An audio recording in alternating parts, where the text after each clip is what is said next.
Yeah. So Alexei was supposed to be here, I guess, no? He's supposed to be. Is he chairing? He's very crypto form. Yeah. Ah, okay. No, I don't. I think it was joking. Or maybe he was going to let him chair. He's still He thinks we're doing such a good job that he doesn't actually need to be here to watch over us.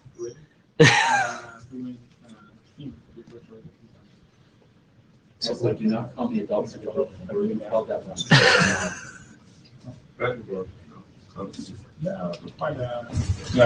So maybe we can wait until 2 past or something? Yeah. 3 past. And then, We're 2 past now. we don't have the same time. No, on the phones. Oh yeah, my Your computer's... computer's fast. It's wrong.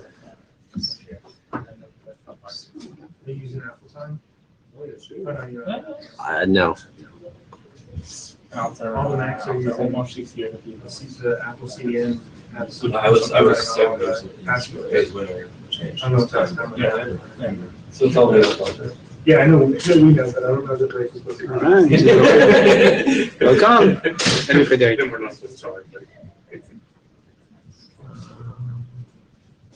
We've at least got all the presenters in the room now. Well, we're good to go then.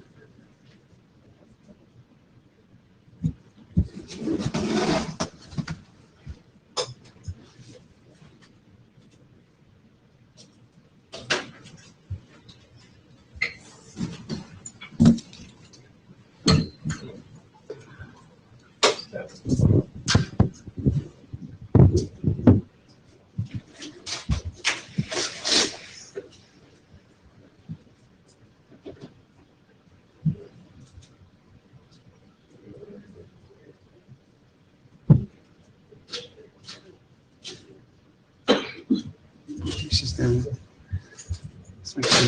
the cycling trip. Oh wow, This is the last climb. that's pretty cool. So anything black is higher than 9%. That's By the way. Hmm? We're proposing that our 2 drafts are going to merge. Yeah. Yours is working. I start proposing my draft merges into yours. mine's not a working group item. No. But it's called IETF. No, it's Ma. Are you sure? Yeah. I'm not sure.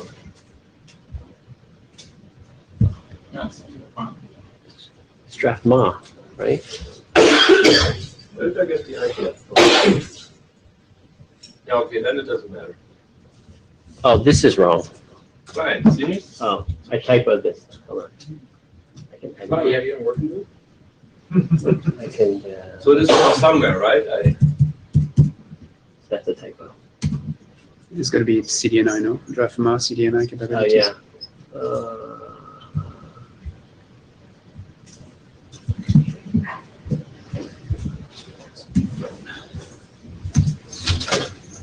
Is that better?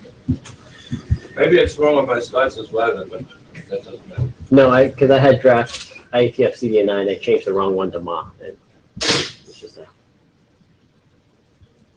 Right, but I think your file was called like that, and that's why I was confused. Oh. The PDF you sent me, the PPT. Oh, sorry. No. But it's I copy correct in and- the agenda, though. I copy and pasted. I was just confused, or I copy and pasted my metadata slides. That's why. I know. All right. Are we ready? Okay, let's get going.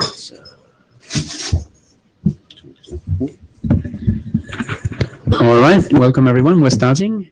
So this is a CDN interconnection working group. You have 2 chairs, Kevin Ma and myself, François Le Faucheur. We have just one session, which is now in this room. We have attendance via Meet Echo. Let me check if we have anyone.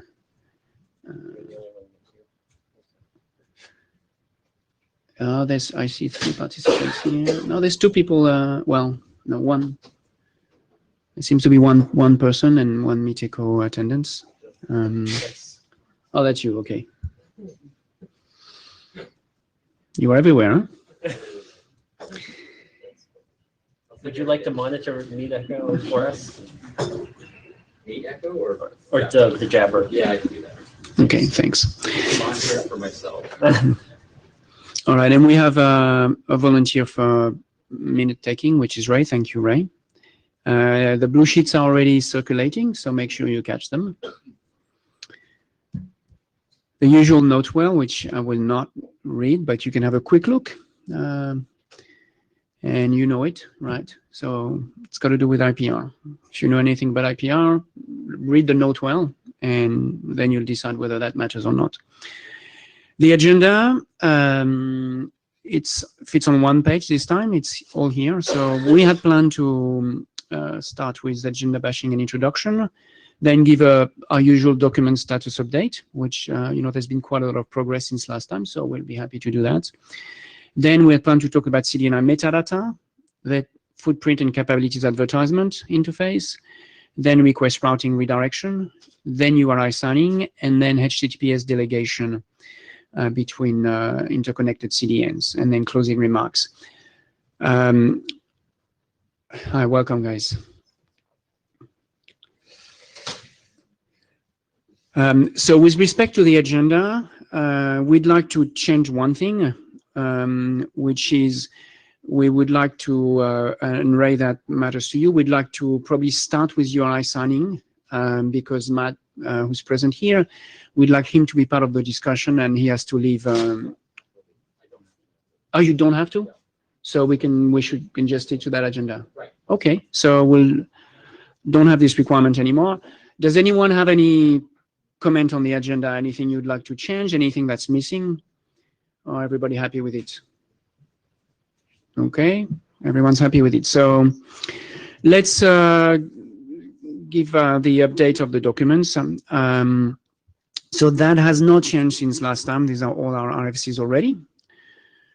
7 of them. What has changed is that we now have 3 documents which are virtually done. They closed the IESG review process, and they are in RFC editor queue.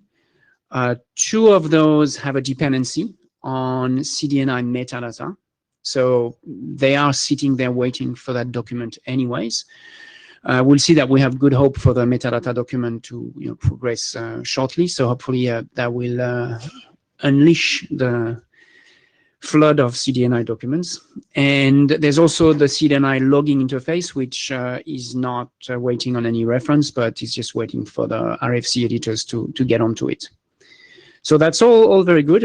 Now, the remaining documents, obviously we'll discuss them, but just to give a high-level status, the Cdni metadata is under ISG review. Comments are being addressed, and Kevin will give us an update on that. Redirection, same story. It's under ISG review. There's already lots of comments. A lot of them have been addressed, and we'll hear about how the remaining ones should be addressed shortly from you, Ray, right? Yeah. About footprint and capabilities advertisement interfaces. So remember, the semantics document is done. It's one of these documents in RFC editor queue, and now we're resuming work on the actual protocol and interface for footprint and capabilities advertisement. And we have 2 documents which have been around for some time, but were kind of paused until the semantic stuff freezes. That's done, so we'll get an update from Kevin and Jan on these 2 documents and how they propose to move forward. And then we'll talk about, and the last document on that page is the URI signing. So for memory, we actually have 2 documents that talk about URI signing. One is currently a working group document, which defines URI signing for, let's say, non-segmented content. And then we have a document that discusses, I guess, extensions to that to deal with adaptive streaming. And there's some IPR updates around that document, which will be presented in details. Now, there's 2 pieces of work that are beyond our charter, or at least beyond the milestone, the list of milestones, I should say. One is a Cdni rate pacing. We just talked to the main author of that document, and he was waiting for the key specs to finalize. The rate pacing document itself, it's quite small. It's basically a small extension, which allows the ability to request that a CDN paces when it delivers a piece of content. So rather than just stream as fast as possible, you can tell that CDN, well, don't go faster than that sort of rate, which is a capability that exists in some CDNs and would be interesting to have in our Cdni solution. So Matt, the main author, has agreed to rev the document up now that the key specs are frozen, and we should get an update. And I guess we'll take it from there, see if we want to make it a working group document and get it through the process. But in any case, it's fairly, contained, simple document. But we won't talk more about it today. About HTTPS delegation, this is, I guess, evolving as the background work inside IETF evolves. Frederick had written a new document on that topic, which was discussing how lock could be used for CDNI. There's been a lock path with some likely directions, and Frederick will update us about that. Okay, so that's I think all I have for the document status. Is there any comments on the document, where they are at high level? No, all good. There's no mic on that mic stand. We can, yeah, it's here actually. But this is the only presentation mic. Oh, that's true. Well, we can share. I mean, it's not that big, so. You have to come up if you want. Did you?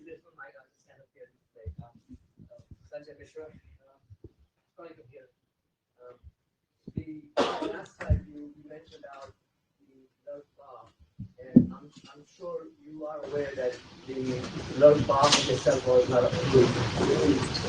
So that document was sort of, I was wondering about, how does that document, where does that go now, given that the lurk in itself may not take off. But, and that's a whole different story. I don't want to talk about it here, why did it not take off, but, but there was some good work done there, including the Cdni HTTPS delegation. So does that document get supported here now, or what happens? I think Frederick's going to present on that at the end. He's got an agenda slot, so if we can talk about it then and see what his direction is for the document. Yeah, so we will discuss that exact question you raised, but sort of once Frederick has presented the update on his document. Good question, though.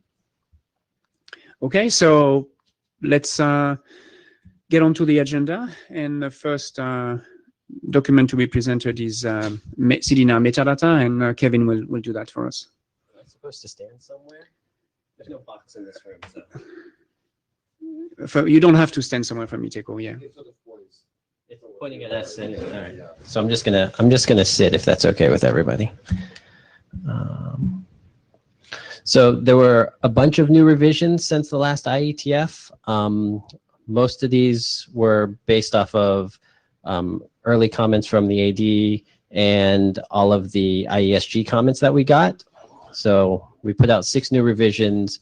We're planning to do one more to get the remainder of the things done. I just couldn't get it all in before the draft deadline. So we put up in draft 19. We had removed all the .v1s as we discussed in Buenos Aires, and I tried to clarify the versioning text. It's not so much versioning as we need to know what version of the spec these objects were defined in. So I tried to clean that up. We added more text about different threats to the security considerations that were brought up by security ADs. We fixed all the must-use text around TLS so that it looks the same as triggers and logging. Those both went through a lot of review, and I think we're all happy with that now. There were a number of questions from the ADs about why we have an empty URI or auth object. And I tried to clarify. I added some text in there saying that, in a reference to the URI signing document, though if there's an informative reference to the URI signing document, does that hold up its publication and therefore hold up all the other documents that are waiting for it? Yeah, okay. So,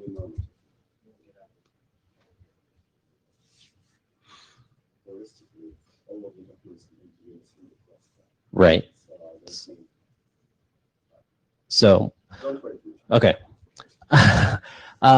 Went through and added a bunch of references and fixed a bunch of examples, added more examples, and fixed a bunch of random typos and grammar problems. There's a bullet down here about Alexi's last comment, which I talked to him about yesterday, and I think we'll have fixed shortly after the draft updates reopen. It was about which methods we're allowed to use, get and head versus post and all the rest. But we'll clean up that text. There were two kind of big decisions that were made as we were revising the document that we wanted to make the working group aware of. We removed the Cdni metadata auth type registry. So we got a lot of questions as to why there's an empty registry. And the answer to why there's an empty registry is because URI signing's not done yet and hasn't populated it. But in looking at it some more, we didn't actually need the auth type registry. The reason we had it was before we went to using P types for all our objects, we had separate registries for the different types of metadata objects. And this one's just kind of left over for auth objects. So since every object is now in the P type registry, we didn't really need a shadow registry, a duplicate registry just for auth objects. So we decided to remove it unless anyone has any thoughts on that. If anyone objects and thinks we really need a second registry to register the auth objects twice, please speak now. Okay. The other comment that came from Alyssa was that for all of our ACL objects, we have a default of deny, and the whole list is a deny, so you have to explicitly put in an allow if you want an allow for the ACL. We did that for safety reasons so that you couldn't screw it up by just forgetting to put that in the JSON or forgetting to specify it.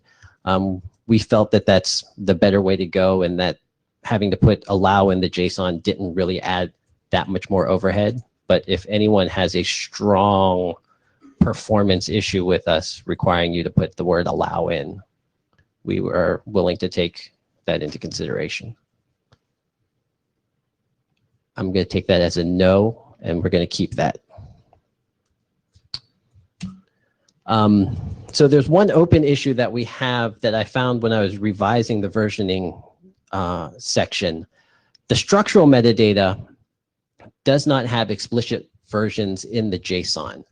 And originally we didn't have extensibility for the structural metadata at all, but now they all have P types, so they all technically have some type of version associated with them. So the question that came up was, you know, do we need to have explicit versions? Do you need to be able to link to different versions and understand it? I don't know if we care. I don't think we really care, but we could add some text to say, you know, if you're going to change structural metadata, it should never have to change, but if you do, please change them all so that it's coherent.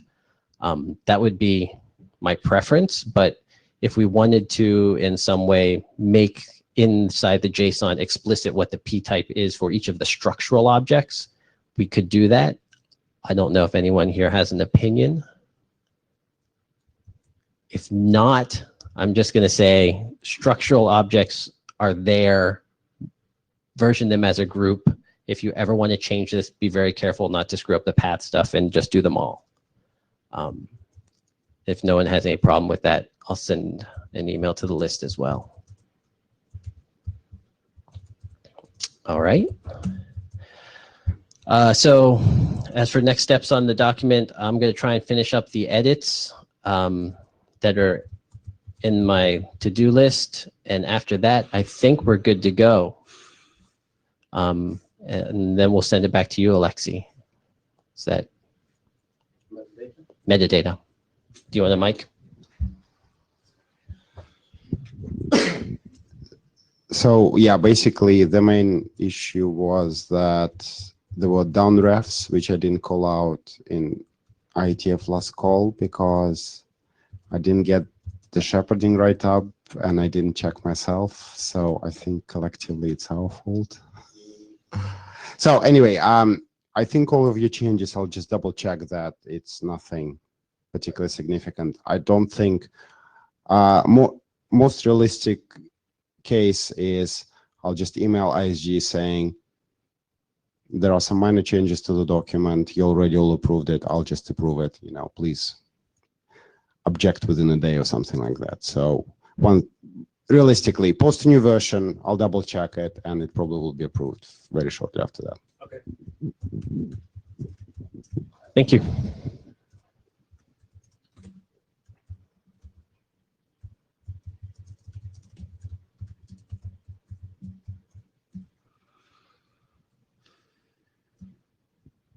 It's me up again.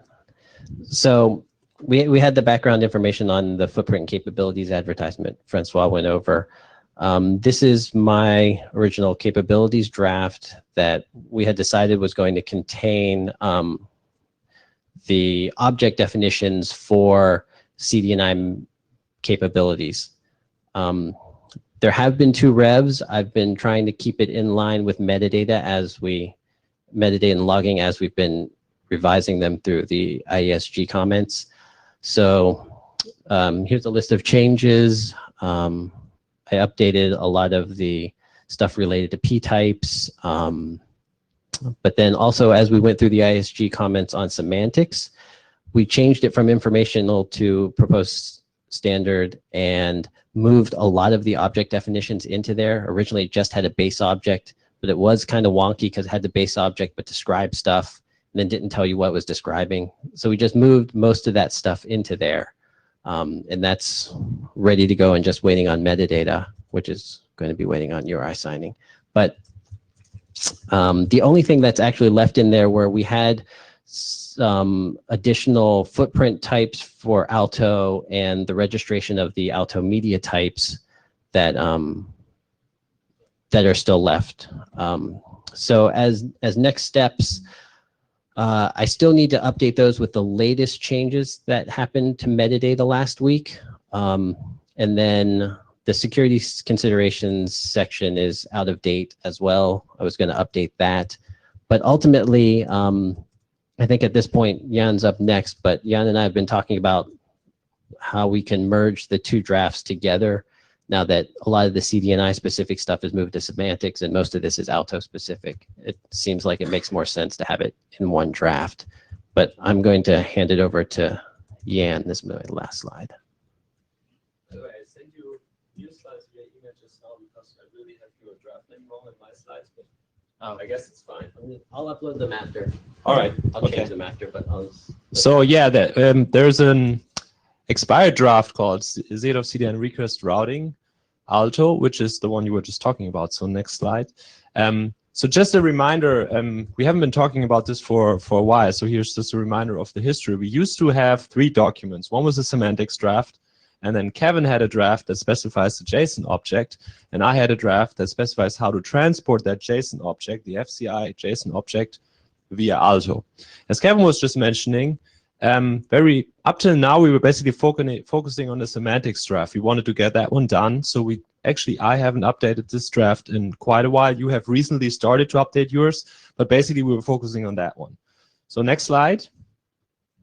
Now that one is done, the semantics document. And then at the same time, originally we thought it would be an informational document, but in the process it turned out, and I think this was actually explicit feedback from the ISG, right? So they actually told us, why don't you move all the specifications into that document, which basically makes your document now very skinny, so to speak. And that's why we had the idea, and we both agree on this, we should merge these 2 documents because all that's left to be done is really specify the transport of the JSON object, the FCI JSON object that's specified in this document that's currently in the RFC editor queue, yeah, and that's what we want to get done, and so we want to merge these documents. And I think we don't have to discuss anymore that this is going to be a new Alto service, because that we have discussed and agreed on in the working group previously. Your document also talks about Alto all the time.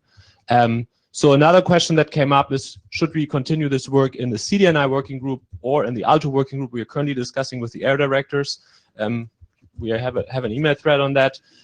Probably Mirja, who is the area director for Alto, needs to decide this more than you, I guess. So we're talking to her, and yeah, I don't have any strong feelings, but again, remind yourself, the JSON object is really Cdni specific, and we did the work here. Now the transporting it via new Alto service is probably more Alto specific, so it actually makes a lot of sense to move that to the Alto working group. That's our proposal anyway. If anybody has comments, feedback, now would be the time to speak up, I guess. Yeah.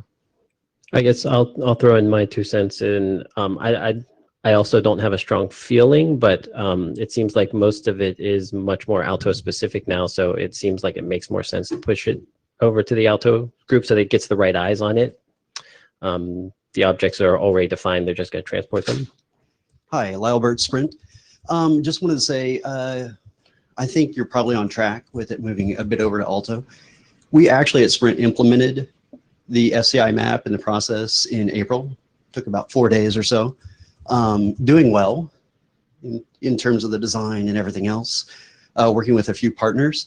We won't go, I won't go into detail of who they are, but at this point, it is very much inside the Alto server, and any issues we have are pretty much Alto at this point. Yeah, that's good feedback, and it's good to hear that someone's implementing it. Yeah, thanks. So actually, yeah, it's really great to hear that somebody's implementing it. But actually, thanks also. You're basically confirming what we just said, that the split of the what we're actually doing is pretty much the core JSON object is Cdni specific, and we had these discussions here. You presented several times, and that's now actually in the semantics documents that's in the RFC editor queue. And what we're doing now is more a new Alto service, and that's very Alto specific stuff in a sense. Yeah. So you're basically, yeah, you're saying the same thing. Thanks. So can you just repeat your name? I didn't get it. Light Birds. From Sprint. Yeah, I got that bit. Okay. Thank you. I can give them. Yeah, you got it. Okay. You know it. Yeah, that's it. I guess we're presenting this here for the working group if anybody has objections, but we're hearing more confirmation. So, yeah, I guess I have nothing more to say. That's the way forward. Yeah. We'll wait to hear from Mira. Right. Yeah. So we wait to hear from Mirja on what working group this will continue. But I think nobody also, I don't hear anybody objecting to us merging the two documents. Right. So that's probably, yeah. Okay. Thank you. Sorry. You're up next. Sorry. Oh no. I do have one issue though. So in the Cdni working group, the FCI specification is a chartered working group item, so a chartered milestone. We split it now into one thing that is done, and we're trying to move the other one into the Alto work. So I'm discussing with Mirja that if it moves to the Alto working group, it needs to be a milestone there as well. Yes. Yes. So that's basically what we're discussing. Yes. Yeah.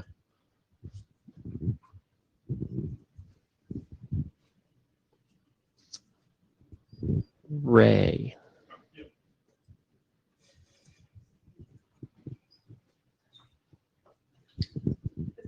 So in this case, we have the redirection draft version 18. It's currently, can you go to the next slide, please?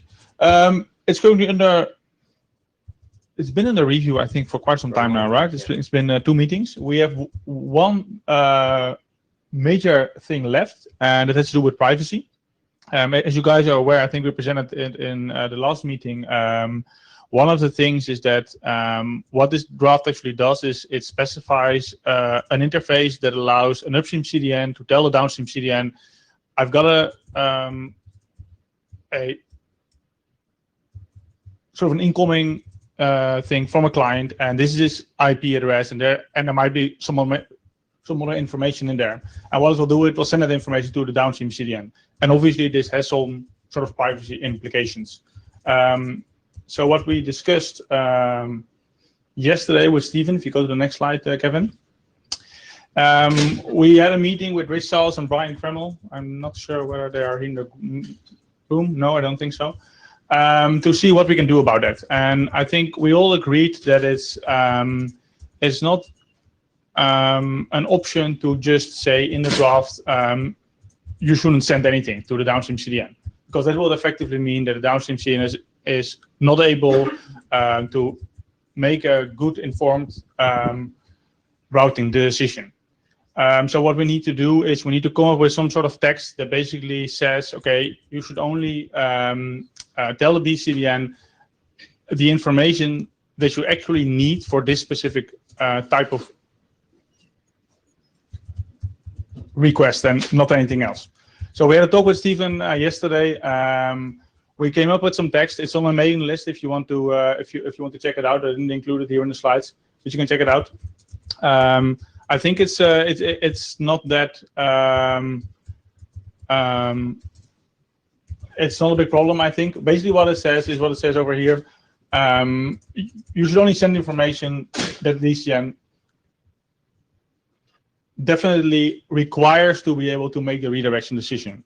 And what the information is, we can't specify it in the draft since it depends on what type of content you want to redirect. It might be different if you want to send a movie, for example, than if you have some kind of banking application. So the idea is to not specify that information in the draft itself, but base it on some sort of out-of-band communication. But what we will do in the draft is we will sort of highlight some especially vulnerable fields, such as cookies, that you probably shouldn't send to the DCDN from a security point of view. And we'll stuff like this, so the UCN should convey as much information as possible. We will take it out of the draft completely. That's it. Any questions about the privacy stuff? No? No. Then there's one. What is this? The IETF, yes. Another issue, there was a comment from Stephen, I think a fair point. Basically what we have currently in the draft is we have sort of a JSON object in which we include certain header fields from the DNS, certain fields from DNS, and we'll send them in the request to the DCDN. What we didn't include there yet was any kind of recommendations on how you should deal with weird characters, so characters that are not in the ASCII set. So what we'll do, we'll add some recommendations on how to deal with that, and most likely what we'll go for is that we use this A label thing, which is basically just an ASCII representation of any Unicode characters. To be honest, I don't know the exact details about this, so if any of you guys have comments about this, you probably refer to the list here. Okay. Sure. For the most part, you just need a label, which is XM -- and then base-encoded stuff. Yeah. Which is as you would receive it from DNS. So really, you don't need to do any transformation for it. Exactly. There was one comment on the list, I think, from somebody, I'm not sure who it was, who said what you could do is you could transfer it to sort of a U label first, because in JSON you can transfer that sort of characters. But I don't really see the point there. I mean, you might as well use the A label. It's A label in a host field. Yeah. So let it flow. Yeah. Don't transfer. Unless That's you the want to proposal here, yeah. display this information to user, there is no, or compare it with U labels elsewhere. There is no point in this. Yes, that was our opinion as well. So, okay. In that case, that's it for the redirection. Good. So the idea is to fix this once we've got Stephen's approval, and we'll hope to get that within a few days. Then we'll update the draft, and then we have all the discuss cleared. So this was originally AD sponsored by Barry, which voted yes on the document. So at the moment the document doesn't have any yes. So realistically, I have to review it. In the tracker, it says yes, right? Or is that? Yes, but it's sort of expired as far as, so I need to review it basically. I'll try to be nice to you. Thanks. Any other comments? No? Okay. Then on the URI signing, I think, right? Sorry, just 1 second, Ray.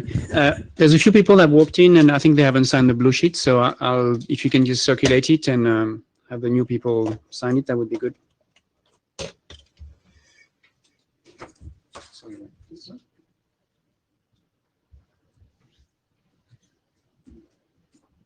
So, URI signing. URI signing has been in working group last call for 2 weeks now. I think we've got some pretty good comments, so I'll go through the comments and now, and then we have a more important question to ask at the end. I think it's sort of an elephant in the room, but we'll get to that later. There's two new. That was not very nice.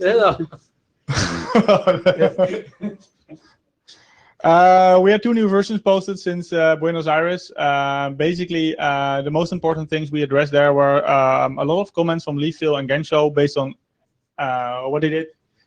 Is that they actually implemented this thing in Apache Traffic Server, and they had some good recommendations on how to improve certain aspects, on how to increase performance. So we added that back in the draft. And what we added in 0.9 was the Cdni metadata auth type registration. But what I understand from Kevin is we'll have to take that out again. So next slide, please. So then Matt, who's in the room here, kindly agreed to review the document from a security point of view, and he had some really good comments. I can present them here, Matt, or if you want, maybe you can give your opinion on the current status of the security. So, I mean, the TLDR here was this is looking like it was trying to reinvent a new crypto container. So there was, and you know, it's taking a lot of the mistakes that happen early on when you don't know what you're doing, because this stuff is kind of hard. So there were things like, you know, there was a lot of, well, we can just assume this algorithm, but there was a lot of places where you could assume the algorithm. There was some mixing of hash types. There was the use of AES ECB is not a good thing. The use of SHA-1 we're trying to get rid of. I mean, it was things like that. So, do you want me to go through what my suggestion was, or? Thing, right? We need to do considerable work to get this. Right. That was my opinion. Right. Yeah. Okay. Thanks. Matt, would you be able to formalize your comments and send some mail to the list, or that would be great? Thank you. So next slide, please, Kevin. So then we have some other comments, some working group last call comments. There were, I think, less important for now, but I will briefly go through them. There was a proposal from Ben, basically to only make the SHA-256 hashing, make that mandatory, and to make the ECDSA to have that as sort of an optional thing. There was discussion on a list, but I think we didn't receive any comments of people who didn't agree with that. So if there are, let us know, or else we'll probably make that optional. Then what we had is, if you read in the draft, we'll have 2 information elements. We have a key ID and we have a key ID num. And that was introduced some time ago to increase performance in the case where you use just an int as a key ID. But given that we now use this mandatory packaging of the information elements, there's less need to have that. So there was a proposal from Kevin to sort of merge these 2 back together and just have one string-based key ID where you can put in a number or you can put in anything you want. And again, I don't think this is a very controversial topic, so if nobody disagrees, we can sort of do that. The same is true for the merging of the HF and DSA fields. Those are 2 fields that are being used to sort of signal the algorithm that's being used, whether it's ECDSA or SHA-256 or whatever. We currently have 2 fields depending on whether you use a symmetric algorithm or sort of an asymmetric algorithm. We might as well merge those 2 into a single information element. And it would also solve one issue that Matt raised, was that it's not always clear which algorithm is being used, since we sort of have a default algorithm as it is right now. But it would solve that issue as well. And the same goes for the MD and DS fields. There are just 2 alternatives depending on which algorithm you use, but we might as well merge them to have a single information element, which would reduce the namespace a little bit. Then the most important question that we have to discuss today on the next slide is, as you've seen, Matt said we had some security issues, and we had a lot of discussion the past few days on what to do with this. We can either try to solve them in the current draft, which will require some work, but I think is doable. Another way that was suggested, I think, by Phil originally, was to basically adopt the JSON Web Token thing. So what we would do then in that case is we would sort of rewrite the draft as it is, but base the container completely on the JSON Web Token thing. And the benefit that it would have is that we would basically gain the security reviews that the document already had. And we don't have to reinvent the wheel. So that would sort of speed up the security part of the document.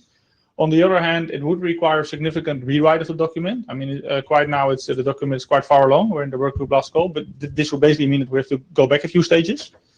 And from sort of an implementation perspective, both options have benefits. On the one hand, we have a lot of JWT implementations already out there. You have libraries and wrappers for a lot of different languages.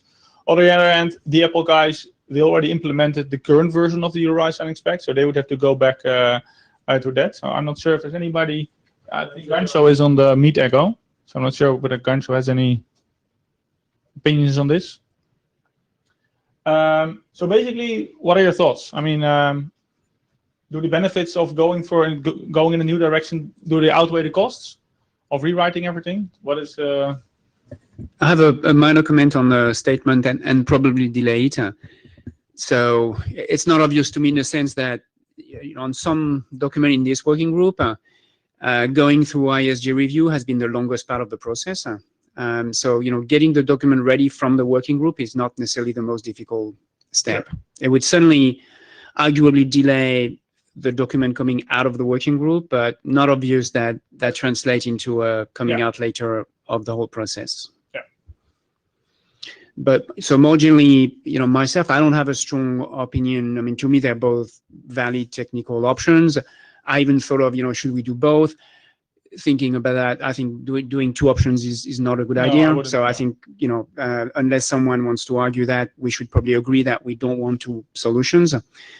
And myself, one or the other, I don't have a strong opinion. I guess my guiding principle would be, the most expedient is my favorite option at this stage. That's sort of the question, and the amount of time it would take to get the current document up to a security level that the security guys can agree to it. And I don't, Matt, maybe you can give any opinions on that, how much effort it will be to sort of reference the same security principles that we have in the JWT in this document as well? Right. So, it's easier. So Matt Miller for anybody that's still remote. So my feeling from looking over it, I mean, okay, so caveat emptor, I started looking at this yesterday, right? So, but I don't think it would take much to, from a wordings perspective and even from an implementations perspective, to get to JWT. I think you could probably write the text either way about the same amount of time. I would be concerned that anything that looks like it's a new crypto container is it's going to trigger a lot of flags when it gets to sector and it gets to GenArt, and that's going to delay the process significantly. Whereas if you use something that existed, they might, ask one of the people that that did work on JWAS and JWT, and I mean, and you're not going to be all that different there. So it's not going to take very long. Alexi? Just a general comment. Reuse of well-tested, vetted components is a good thing, as a but obviously if if there are lots of implementations, that sort of it's a trade-off. So, but if it was entirely new thing, I would have said probably use JWT, but happy to entertain other options. So I think you've answered. I was going to say a theoretical question as to would it be difficult to write it to write a document that takes the URI signing objective and put that into the JWT framework. Now, the practical question is who would be willing to do that, and by when? Because it may be all nice and well that we could do it, but the key question about going somewhere and fast is who can do that with the right expertise and is willing to commit to that. Oh, a volunteer. A spontaneous volunteer. I was too close to the speaker. So I'd definitely be willing to help write up text and work with Ray and get the document more towards the JWT side. Matt said he would help with the JWT specific stuff, and he's very familiar with that out of the Jose working group. And he works 4 blocks down the street from me, so I can go twist his arm. So I'm willing to do that. I'm willing to do the legwork on that to help out. And Ray, are you willing to jump on that effort? And okay, so that sounds like an appropriate team there. And now, could we ask for some sort of commitment in terms of timing? It's so good to be a chair. You can just put action items to people. I just love it. But something reasonable. I think if we don't fix time frame, this is going to drag on, and we'll meet at the next meeting or talk, and we'll be at the same point. So.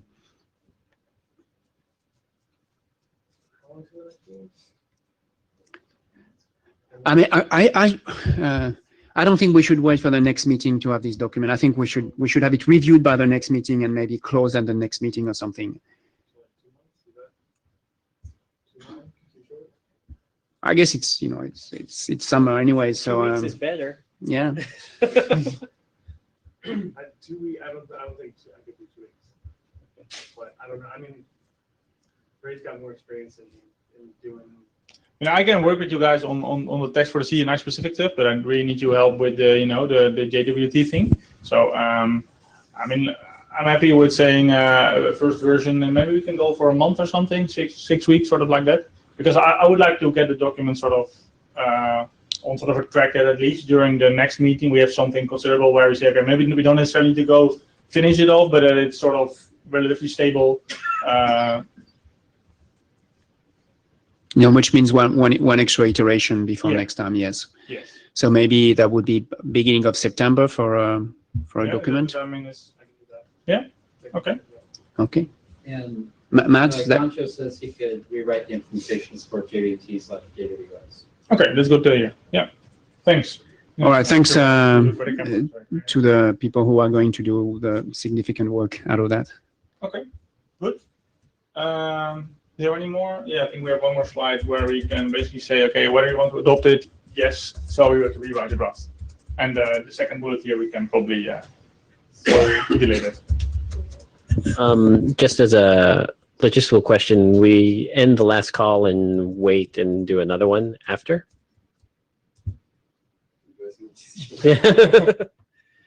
Okay, then we'll kill the last call on the current version of the draft if we're going to rewrite it.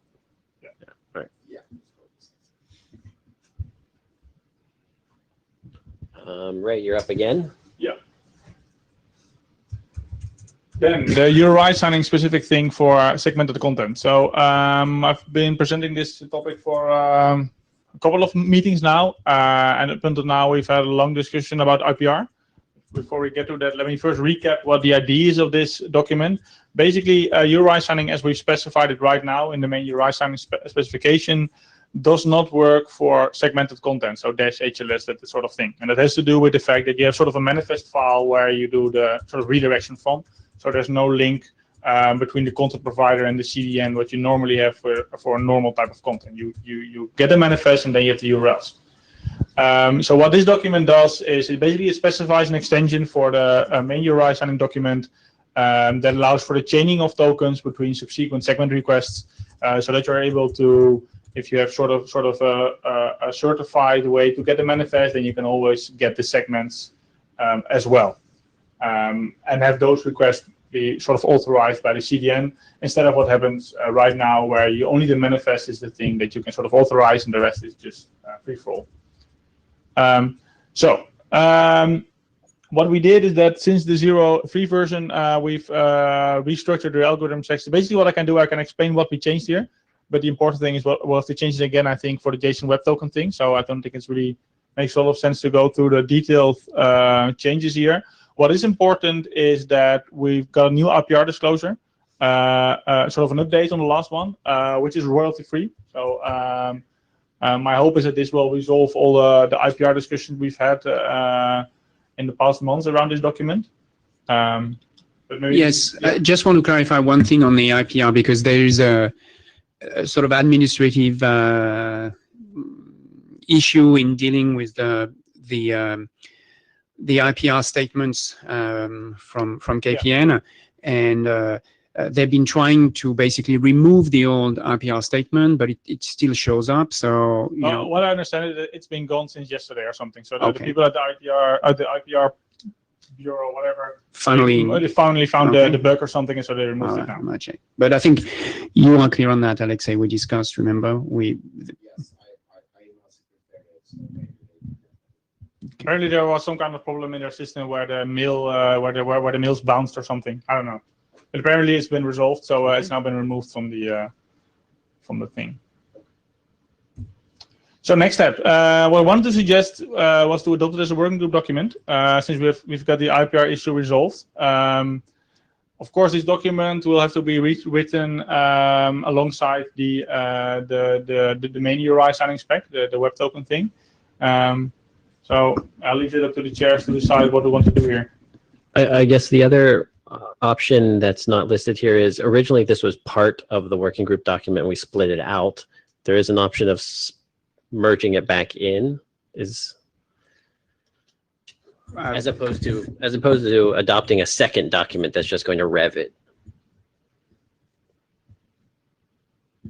Because the way it's written right now is Ray's draft creates a V2 essentially of URI signing, and do we want to adopt a second draft that's going to create a V2 if we're? Well, what is important is that in the case where if you look at the draft in the way it's written right now, you either use the chain thing or use the non-chain thing. It doesn't make sense to use the chain thing in a case where you're not going to have segmented content. So they are usually you won't use them at the same time, I guess, right? So there's still a reason to use V1, even if you've already implemented V2.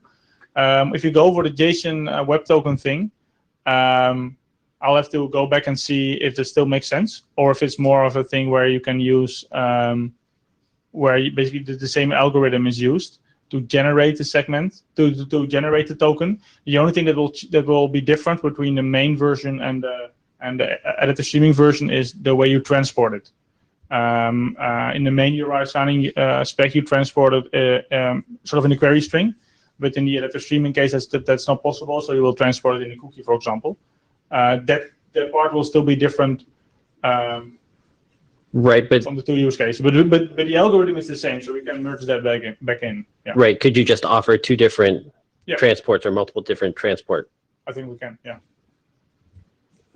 but I mean, it's kind of a moot point whether we bring it back into the existing working group document, since we're going to likely replace it by another document. So I think the question is, when you guys work on the JWT version of URI signing, should you include that, right? Yeah, transport at the same level. So, and to me, one question that impacts on that is, does it make the work a lot more complicated, a lot more unstable, or do you feel it's, to the same level of stability what you would have to do, and is it a lot more work?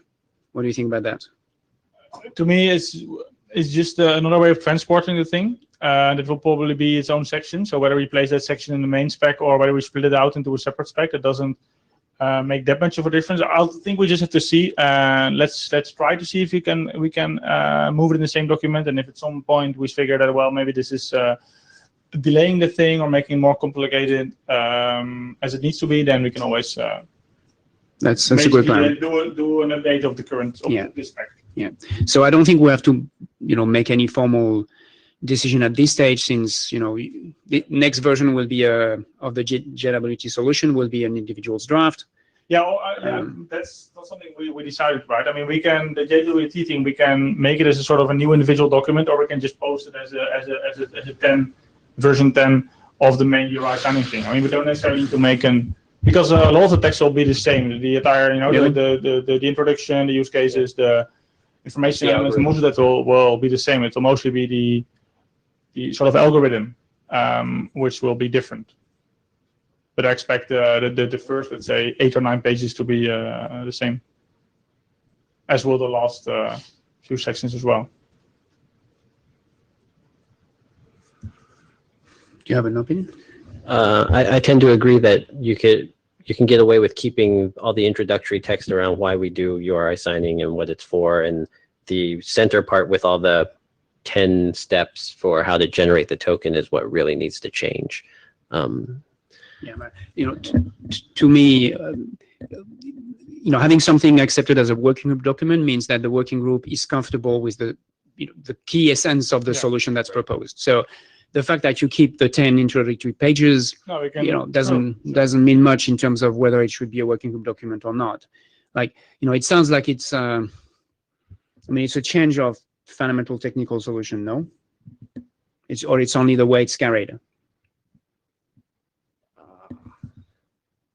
I don't know. Any, Alexei, do you have an opinion or?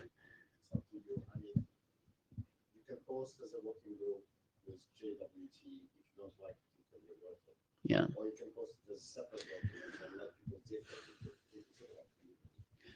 So then, just for expediency, then maybe, sort of reuse the current working group document container and just change it to that. And then, unless someone objects, given that the IPR issue is resolved, the objective would be to try to get the segmented context back in at the same time. And, we'll have a working group document which has that as well. And I assume we're going to send an email to the list and make sure that no one else has any issue with us. Yes, because a lot of the co-authors that are on the call list, the URI signing thing, are not here today. They are not here today, so probably consult with them. Making sure that all of them are okay with the new direction. Otherwise, we can go with a different draft. Sure. Yeah, and on that, I think you should, contact, for example, Kent and see whether he wants to be on the new effort or not as a co-author. I think that would be the right thing to do. Okay. Thanks. Was that the last slide? Frederick.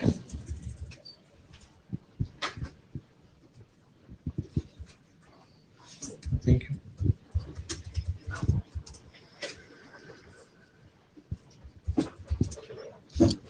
Hi, Frederick.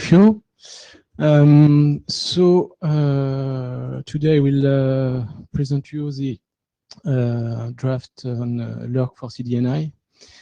I will not dig into all the details of the draft due to the decision of the lurk not to create the working group, the lurk working group. But I will present the basic ideas of this draft. So one of the main motivations that was also one of the main feedback from the lurk was that the CSPs and the CDN provider are reluctant to share their private keys because of many reasons, legal and security. So this draft was providing a solution to delegate HTTPS content delivery from UCDN to DCDN, and while avoiding the exchange of these private keys. So we propose this draft in response to that, and so you can, Kevin, please. We provided high-level architecture that is basically a framework with a new interface between UCDN and the DCDN, and some slight changes in the CDNI interfaces.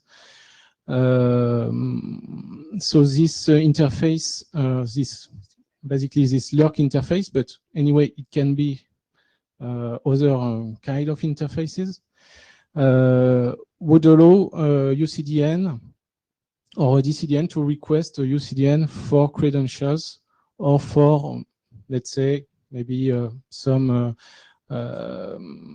short-lived keys, for instance. Here we have two possibilities. either we can provide the credential while establishing the TLS connection, meaning that the UA will request the DCDN for a TLS sessions, and during that time we will request the UCDN that will host the certificate. Here is the certificate, but it can also relay the request to an origin server. The other way is also to provide short-lived keys, for instance, and before any TLS connections. So we have basically we had two use cases that I already presented the last time. The first one is origin certificate under the UCDN authority. So here the DCDN will request a UCDN. And the second one is basically the origin certificate under a third-party authority.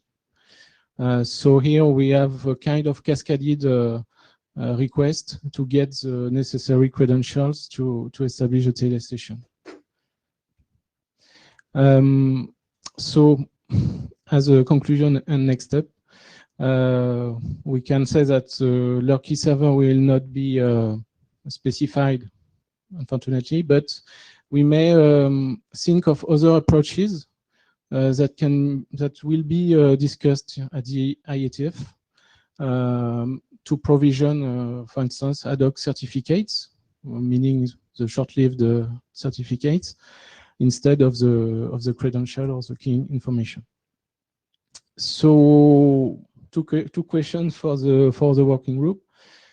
So could those approaches be considered by the CDNI working group in a further work? And do we update the draft with those approaches?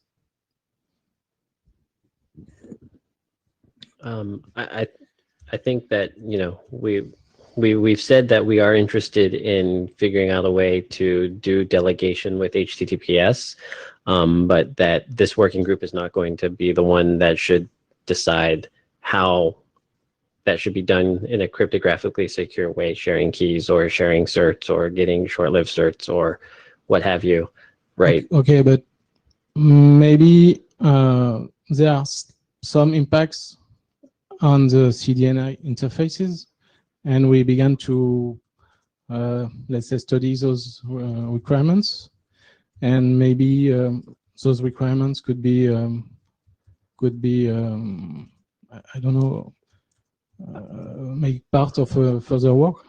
I think that if we had a concrete solution for how to do it, then yeah, we could probably define, but it's not clear to me after sitting through the LURC-BOF that of the disparate methods proposed, we could concretely come up with what CDNI would have to do generically, right? Each one of those methods would have something specific in terms of metadata or how we have to configure things, right?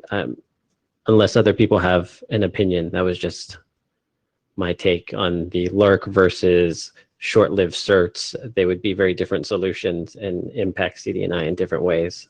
So it's hard for me to see how we could.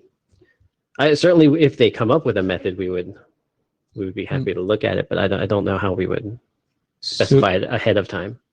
So maybe we have to wait for let's say maybe ACME or other working groups to deal with those topics. Or? If you have a proposal with how to use ACME to do this, but Emil, you want the mic? Do you want the mic? Okay. Hello. So Emil, what I heard is that the ACME working group is going to ReCharter, and I understand that they are looking for. They are willing to add, you see, a short-term certificate in the scope of their work, and so we can discuss with the ACME working group if we have a solid requirement here. I guess I would be interested in knowing if folks in the working group think that the short-term certificate is a viable solution for this, given some of, I know there were questions raised in the LRBOF about what that does to certificate revocation and I know that tracking. There was some type of logging issue that blows up. So the biggest issues that came up, this is Matt Miller again. The biggest issues that came up with short-term certs are with revocation. Well, you don't have to worry about revocation because the cert doesn't live long enough for you to actually get a revoke through. As far as certificate transparency and the CT logs, it can make them bigger, but if you can't handle a very large, a large CT change could happen whether it was short-term certs or not. And CAs are going to have to be able to deal with it one way or the other. So it then comes down to if there's anything that needs to be done for ACME to better facilitate that for CDNs. And what Ted Hardy's been telling everybody, Ted Hardy is one of the co-chairs for ACME, is submit a draft and bring it to, post it onto the ACME working group list, and they will consider it when they go to their recharter, which will happen as soon as their document gets to the IASG level. So basically, writing this draft now is a good idea. Sooner is better than later. Is that a CDNI draft or is that an ACME draft? Is that right? If you have a requirement like not changing the user agent, it's something that we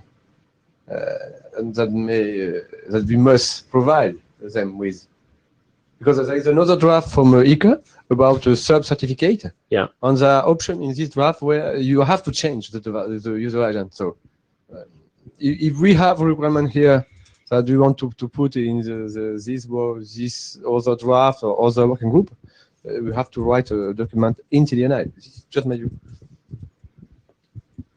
Right. So just to make sure everyone's on the same page. So what I'm hearing is, ACME is going to review their charter for that short-lived certificates, and among other things. Okay. And at this stage, it doesn't look like this solution is not suitable for CDNI. Might be suitable, good candidate. So we are encouraging people from this CDNI working group to try to identify the requirements they may have for that sort of solution and document that into a draft that would be submitted into the ACME working group for them to consider. Everybody agrees on that's what was said, and that's a good plan? Yeah, this is Sanjay. Just to add, Sanjay Mishra from Verizon. Just to add to what Matt was saying, I believe what Ted Hardy had said, that approximately September timeframe is when they would be looking to recharter. So timeline-wise, you have through September to do that. Now, it was recommended to Yaron Sheffer, who actually wrote the short-term certificate draft, to take it to the ACME working group. So my suggestion would be that you should, sync up with Yaron and see if he indeed plans to submit the draft into ACME or not. So that would be the first thing, and work with him on going over the short certificate, and how that might need to be changed. I don't know for the CDNI specific scenario. So work with him, and if he's willing to do the work, then he could take that draft into the ACME working group when it recharters in September. And then I think we can look back here and see, whether or not that fits into the CDNI working group.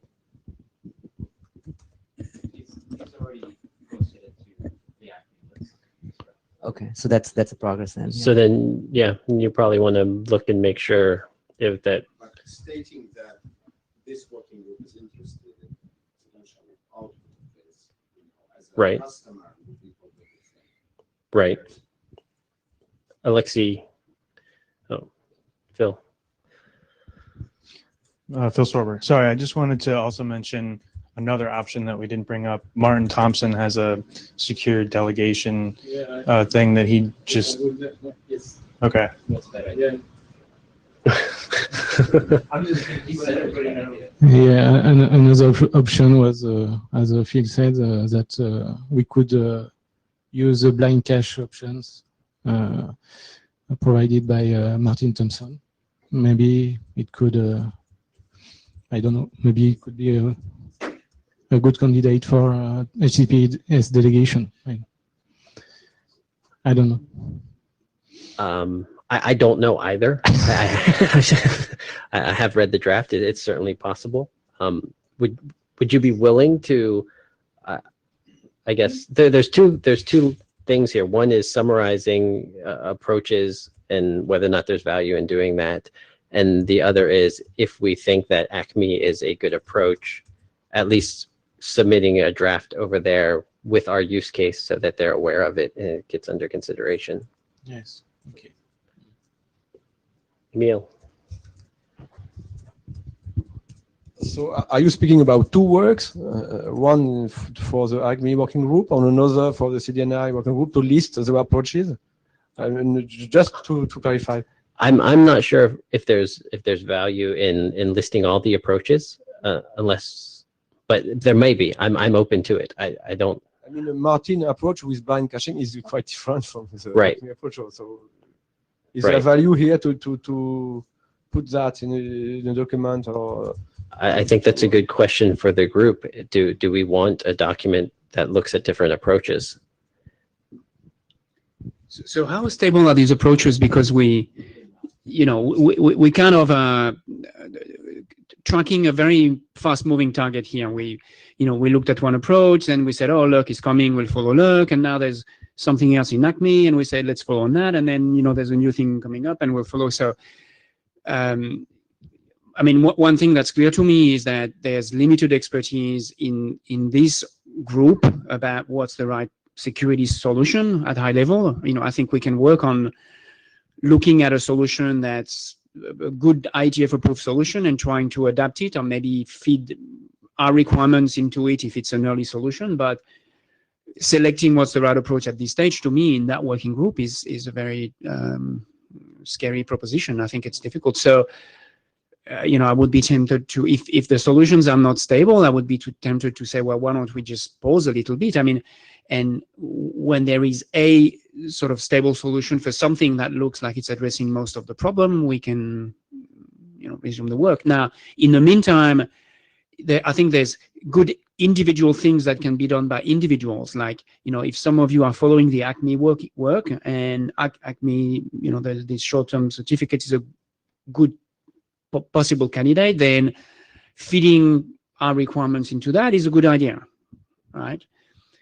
If you guys are willing to track the current work, write a little document which says these are the 2 or 3 possible solutions that could be used for Cdni, and these are their status in the IETF, and these are the major pros and cons at this stage. I think it's useful work. I mean, it would help that working group keep tabs on what happens. But I don't think we can make any hard decision about that. It's just a useful background work for us to track and decide when we want to do something else. Yeah, but I think there is it's just my view. There is a fundamental point is that will we accept to change the requirement if the IETF provide a solution that doesn't match our current requirements?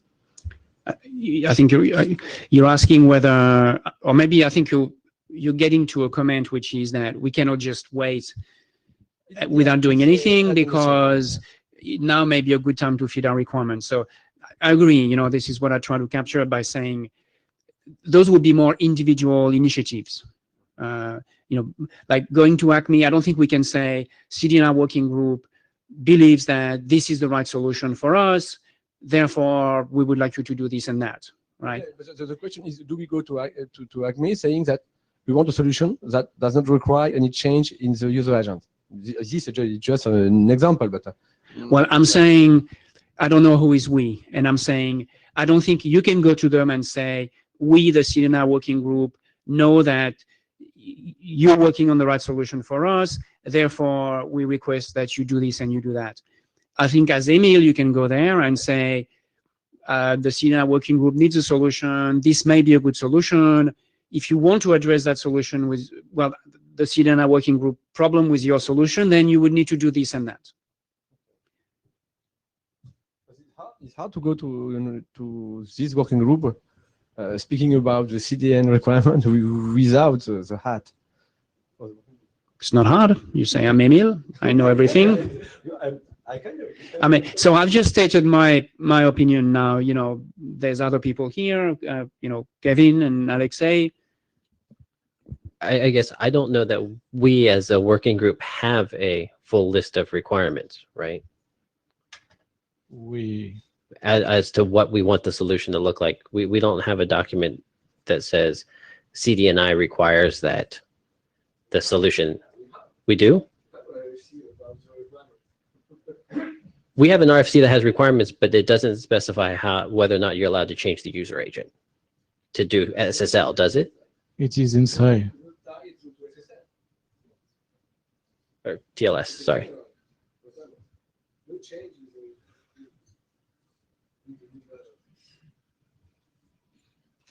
But Emil, just be pragmatic. I think your concern is that maybe you seem to think that the short-lived certificate is a good potential solution.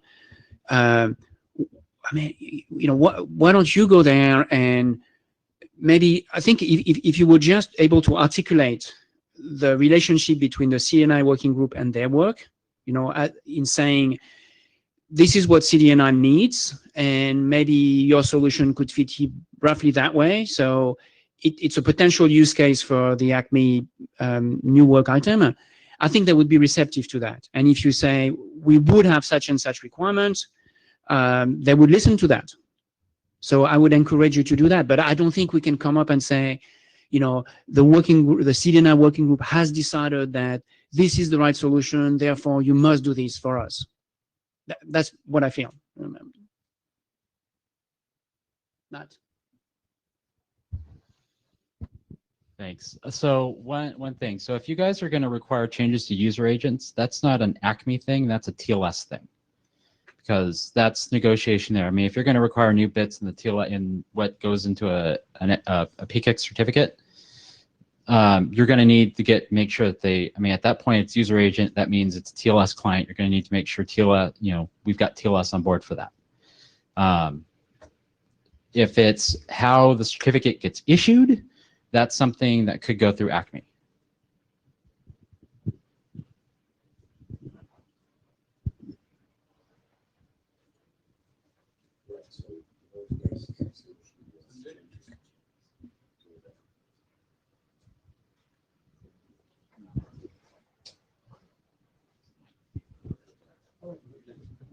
So this is Sanjay Mishra again. So I think what I would suggest is to have a conversation again with Yaron, and maybe that what he has could meet the requirements of what you're trying to achieve here by the HTTPS delegation, and may not require any changes on the client, and focus on a certificate that can be delegated from the upstream CDN to the downstream CDN. And obviously, some conversation is needed there to go into more details and see if that would actually work. And that would be something directly that you're working with Yaron, and he can take that into the Acme working group. That may be the quickest path. As Matt said, the TLS, if there's a change that's required on the client side, then you're looking for a much longer time horizon, as well as willingness to wanting to do the work of what you actually are trying to do.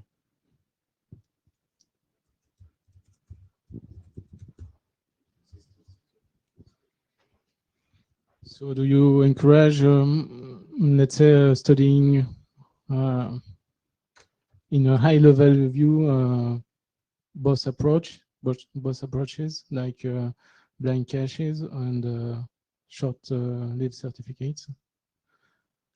That would be my suggestion. I think that would be I mean, but you don't have to do that in a, very deep details. It seems to be moving much faster than we can follow. So I think as a way to keep track on the relevant IETF work that's happening around us and how we could use it, I think that would be useful. And in fact, I mean, you might want to use that document and feed it into the ACME working group and say, listen, this is our, maybe one document where you explain the Cdni problem that we're trying to solve. And you said, we've identified this piece of work in IETF, that piece of work. This is how each of them could be used. It is what we understand is good and bad about it, just for information. And if you were to, you could also identify the missing, if you have specific requirements from this solution, you could say, well, we think the solution doesn't do that. That would be a limitation for us. It's another way of, feeding requirements effectively. And then you could have a single document and you can contact the ACME guys to present it there as well. Yeah. You could present it in multiple places, in multiple working groups. Yeah, understood. Thank you, Frederic.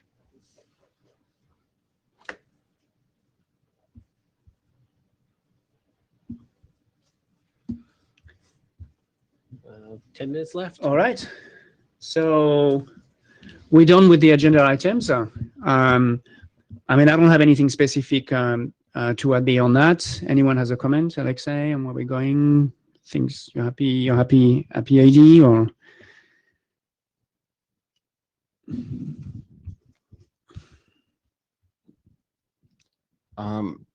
I was just recently reviewing how much time I spent on different things while doing my area director's job, and yeah. So I was telling people that I probably spent, quarter to 1/3 of the time on Cdni, but it was for a good reason. I think we got 3 or 4 documents through ISG. So I was actually really impressed how quickly editors and chairs and shepherds replied to all the comments and how quickly comments were dealt with. So thank you for that. I think we're well done collectively. Thank you. Okay, so I think we can just close the meeting on that very positive note. All right, goodbye, everyone. Thank you. Blue sheets? Somebody has? Sorry, I guess maybe one thing, Kevin, is about next meeting. There's a lot of agenda items that will just follow the agenda if things go well, right? But we should still have a physical meeting, right? And the next IETF. Do people feel like we need, at this point, we're assuming footprint and capabilities will fall off the agenda, metadata will fall off the agenda, request routing will fall off the agenda. Right. URI signing will still be on the agenda. Hoping we get at least one rewrite in between. And I do think it's useful to keep talking about HTTPS, even though the solution keeps changing on Frederic every single meeting. He gets to have a new draft every single meeting. But do we think that we need a meeting for URI signing in HTTPS? Or is that something we can take care of on the lake? Well, you can see where you are in Right. If URI signing is going well, yeah, then we may not need another face-to-face. Yeah, particularly if Ray is not there. Right. Sometimes in virtual ensuring with the phone call or WebEx is works well, right? Just that two specific things.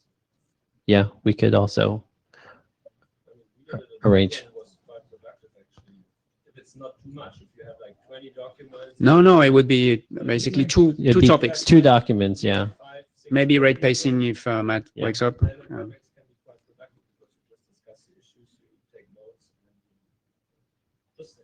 Is that okay with the AD? Okay. So we'll see where we are and decide when the deadline comes around, whether or not we need a face-to-face.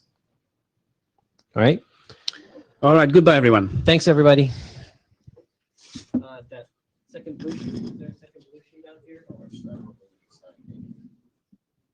There's one here.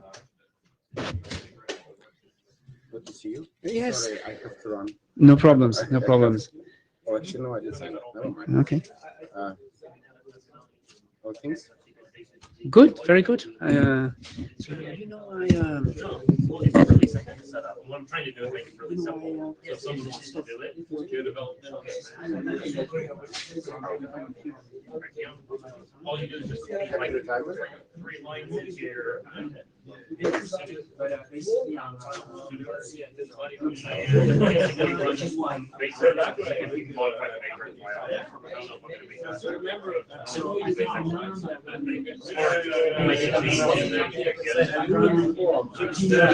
But it still is a